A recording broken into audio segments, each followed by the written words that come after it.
Don't forget to post your look. The fusion contest is heating up. Have you shared your entry yet? Style click post tag at Srinidhi Silks. Let the votes see your creative spark. Time is running out. Srinidhi Silks and Textiles. T. Sinapashetty Circle, Nehru Road, Shivamogga. Contact us 8884577200 or 08182272939.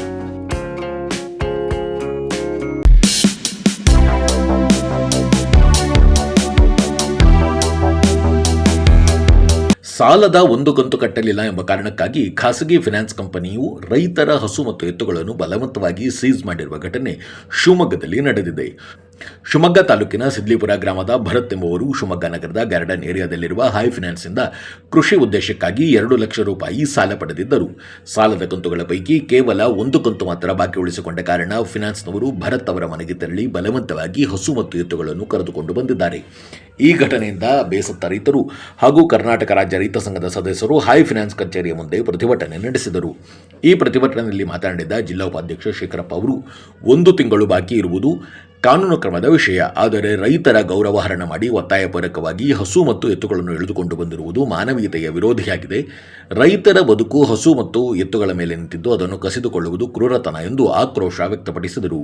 ಈ ಘಟನೆಯ ಬಗ್ಗೆ ತಕ್ಷಣ ತನಿಖೆ ನಡೆಸಿ finance ಕಂಪನಿಯ ವಿರುದ್ಧ ಕ್ರಮವಾಗಬೇಕು. ಜಿಲ್ಲಾ ರಕ್ಷಣಾಧಿಕಾರಿಗಳು ಪರಾರಿಯಾಗಿರುವ finance ಅಧಿಕಾರಿಗಳನ್ನು ಕರೆಸಿ ರೈತರ ಬಳಿ ಕ್ಷಮೆಯನ್ನು ಕೇಳಿಸಬೇಕು ಮತ್ತು ಹಸು ಎತ್ತುಗಳನ್ನು ಹಿಂದಿರುಗಿಸಬೇಕು ಎಂದು ಸಂಘಟನೆ ಒತ್ತಾಯಿಸಿತು. ಹೈ ಫೈನಾನ್ಸ್ ಅವರಿಗೆ ಧಿಕ್ಕಾರ, ಧಿಕ್ಕಾರ. ಹೈ ಫೈನಾನ್ಸ್ ಅವರಿಗೆ ಧಿಕ್ಕಾರ, ಧಿಕ್ಕಾರ. ಹಸುಗಳನ್ನು ಹೇರಿಕೊಂಡು ಬಂದಿರತಕ್ಕಂತ ಹೈ ಫೈನಾನ್ಸ್ ಅವರಿಗೆ ಧಿಕ್ಕಾರ, ಧಿಕ್ಕಾರ.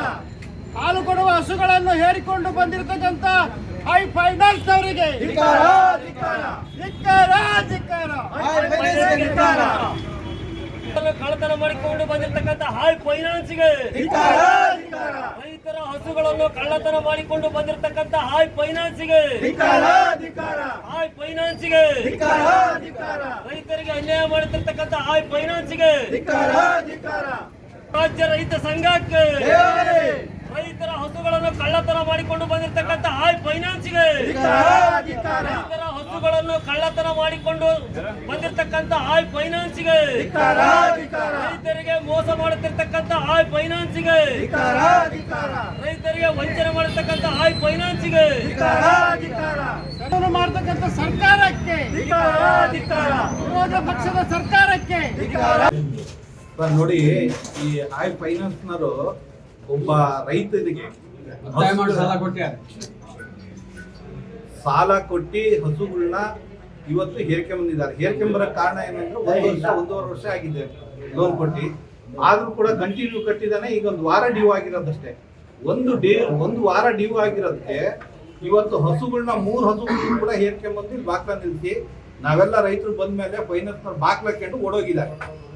ಇವತ್ತು ಸರ್ಕಾರ ಏನೇ ಹೇಳಿದ್ರು ಕೂಡ ಅದನ್ನ ಉಲ್ಲಂಘನೆ ಮಾಡಿ ರೈತರ ಮನೆ ಹೋಗಿ ಜಪ್ತಿ ಮಾಡ್ಕೊಂಡ್ ಬಂದಿದ್ದಾರೆ. ಹಸುಗಳನ್ನ ಕಳ್ತನ ಮಾಡ್ಕೊಂಡ್ ಬಂದಿದ್ದಾರೆ. ಹಾಗಾಗಿ ಇದ್ರ ಮೇಲೆ ಕೇಸ್ ಆಗ್ಬೇಕು. ಫೈನಾನ್ಸ್ನವ್ರ ಮೇಲೆ ಸರ್ಕಾರ ಇದ್ರ ಬಗ್ಗೆ ತಕ್ಷಣ ಕ್ರಮ ತಗೊಬೇಕು. ಸರ್ಕಾರ ಅಡ್ಗೋಡೆ ಮೇಲೆ ದೀಪ ಇಟ್ಟಂಗೆ ಹೇಳ್ತಿದೆ, ಇದು ಸರಿಯಲ್ಲ. ಯಾವುದೇ ಫೈನಾನ್ಸ್ ಆಗಿರ್ಲಿ, ನೀವು ಇಷ್ಟು ವರ್ಷ ರೈತರ ಹತ್ರ ಸಾಲ ವಸೂಲಿ ಮಾಡಬಾರ್ದು ಅಂತ ಹೇಳಿ ಹೇಳ್ಬೇಕು. ಅದು ಬಿಟ್ಟು ಮನೆ ತಗೋಬೇಡ್ರಿ, ನೋಟಿಸ್ ಕೊಡ್ರಿ ಅಂತ ಹೇಳೋದು ಸರಿಯಲ್ಲ. ಹಾಗಾಗಿ ನಾವು ಇವತ್ತೇನಾದ್ರೂ ಈ ಆಕಳನ್ನ ತಗೊಂಡೋಗ ರೈತನ ಮನೆಗೆ ಬಿಟ್ಟು ಕ್ಷಮೆ ಕೇಳಲಿಲ್ಲ ಫೈನಾನ್ಸ್ನವರು ಅಂದ್ರೆ, ಇವ್ ನಾಳೆಯಿಂದ ಫೈನಾನ್ಸ್ ಯಾವ ರೀತಿ ಓಪನ್ ಮಾಡ್ಕೊಂಡು ಕುತ್ಕಂತ ನಾವು ರೈತಂಗ ನೋಡ್ತೀವಿ. ಇದ್ರ ಬಗ್ಗೆ ಬೇಕಾದಷ್ಟು ಸಂಘಟನೆಗಳು ನಾಳಿಂದ ಬರಕ್ಕೆ ರೆಡಿ ಆಗಿದ್ದಾವೆ. ಈಗ ಎಲ್ಲರಿಗೂ ಫೋನ್ ಮಾಡಿದ್ದೀವಿ. ನಾಳೆ ದೊಡ್ಡ ಹೋರಾಟ ಆಗ್ತದೆ.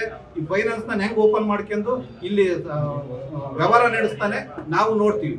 ಇವತ್ತು ತಕ್ಷಣ ಆಟೋದ ಕರ್ಕೊಂಡೋಗಿ ಏನ್ ತಗೊಂಡ್ಬಂದಿದ್ದ ಅದೇ ಆಟೋದ ತಗೊಂಡೋಗಿ ರೈತರ ಮನೆ ಬಿಟ್ಟೆ ರೈತನ ಕ್ಷಮೆ ಕೇಳ್ಬೋದು. ಮುಂದೆ ಯಾವ್ದು ಜಪ್ತಿ ಮಾಡೋ ಕಾನೂನೇ ಇಲ್ಲ, ಆದ್ರೂ ಕೂಡ ಕಾನೂನು ಉಲ್ಲಂಘನೆ ಮಾಡಿದ್ದಾರೆ. ಫೈನಾನ್ಸ್ ಕೇಸ್ ಆಗಬೇಕು, FIR ಆಗ್ಬೇಕು.